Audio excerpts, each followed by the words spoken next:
में भाजपा विधायक द्वारा तलवार बांटने की घटना पर रोहिणी आचार्य द्वारा किए गए एक्स पोस्ट पर रिएक्शन देते हुए विजय सिन्हा ने कहा कि एक सिंगापुर और एक दुबई से ट्वीट कर रहे ट्वीट से राजनीति नहीं चलेगी। जमीन पर उतरे विपक्ष में है, आंदोलन करें।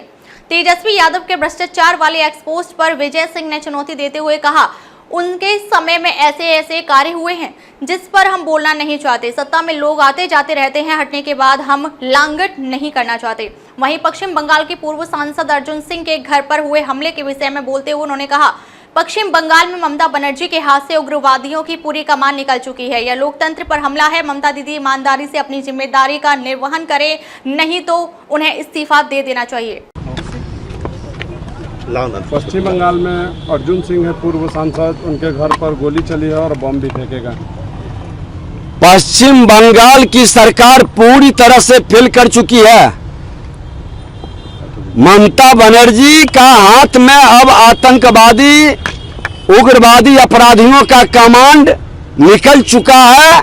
पूरी तरह से आतताई लोगों का सरकार पर कब्जा है, लोकतंत्र पर हमला है और लोकतंत्र को वो हर तरह से कमजोर करने के लिए जनता के हित में जो विषय उठाता है उस पर हमला करके डराना चाहता है। लेकिन शायद वो भूल गए कि पश्चिम बंगाल भारत का अंग है और ये आतंकवादी घुसपैठिए आतताइयों को सबक सिखाया जाएगा।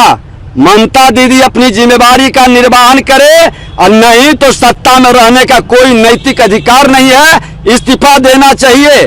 बलात्कारी को संरक्षित करना, आतंकवादी अपराधी उग्रवादी को संरक्षित करना, ऐसे मानसिकता राष्ट्र के हितैषी नहीं, ऐसे लोगों को सत्ता में रहने की जरूरत नहीं। डॉक्टरों ने 24 घंटे का अल्टीमेटम दिया है, नहीं तो भूख हड़ताल पे चले जाएंगे, उन्होंने कहा है पश्चिम बंगाल में। हम तो कह रहे हैं कि अराजकता का माहौल है पश्चिम बंगाल के अंदर और वो सत्ता में रहने के योग्य नहीं है। जो घुसपैठिए तुष्टीकरण की राजनीति से सत्ता किन प्रकार प्राप्त करते हैं वो लोकतंत्र के लिए खतरा है। इससे लोगों को सत्ता से हटाने के लिए हर संवैधानिक पद पर बैठे व्यक्ति को विचार करना चाहिए। जो कि बिहार के भाजपा के जनक कहे जाते हैं, यहाँ उन्होंने साइकिल से लेकर के पैदल यात्रा तक भाजपा को।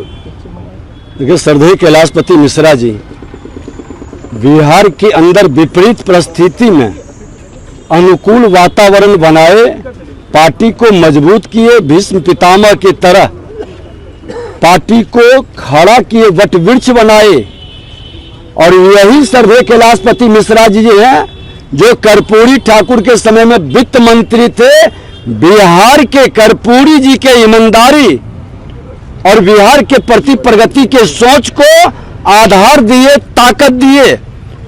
श्रद्धेय कैलाशपति मिश्रा जी को वही सम्मान आज जननायक कर्पूरी ठाकुर जी के साथ जिस तरह से ईमानदारी के साथ काम किए, बेदाग छवि के और बिना जातिवादी वातावरण से हटकर सबका साथ सबका विकास के भाव को लेकर चले हैं। मैं इनके चरणों में श्रद्धांजलि अर्पित करते हैं। आज इनकी कमी खल रही है। ऐसे लोग विरले ही होते हैं जो हर समाज के मान सम्मान स्वाभिमान को लेकर के बढ़ते हैं। लेकर के कह रहे हैं कि भ्रष्टाचार में अकंठ में डूबी हुई है। मैं खुला चुनौती देता हूं कि विजय सिन्हा के पीरियड में अगर जो कोई पुल और कोई निर्माण किया हुआ वस्तु में समस्या है तो बोले ये तो आप ही के पीरियड का था और खुला जांच के लिए तैयार है। आप बोलिए किसका किसका जांच कराएं, परेशान हो जाएंगे। सरकार के अंदर ऐसी आफत और विपदा आ जाएगी जिन उनके पीरियड के बहुत सारे ऐसे कार्य हैं हम लोग बोलना नहीं चाहते हैं। सत्ता में लोग आते जाते रहते हैं, हटने के बाद किसी को हम लांगट करना नहीं चाहते हैं। जो मिथिलेश जी हैं विधायक आपके सीतामढ़ी के, उनके तलवार बांटने पर ट्वीट से हमला किया है और कहा कि कार्रवाई क्यों नहीं है विधायक पर 9 इंच से ज़्यादा लंबे हथियार को सार्वजनिक बांटना। अब देखिए वो कहाँ से बैठ के ट्वीट कर रही हैं, प्रतिपक्ष में है, आंदोलन करना चाहिए ना। एक सिंगापुर से एक दुबई से सिर्फ ट्वीट से राजनीति चलेगी? प्रतिपक्ष की भूमिका ट्वीट से और ट्विटर वॉय बन करके नहीं चलेगा। जमीन पर उतरे, सच्चाई को जाने, शक्ति की देवी मां भगवती का पूजा आराधना, सनातन के संस्कृति और संस्कार को समझें।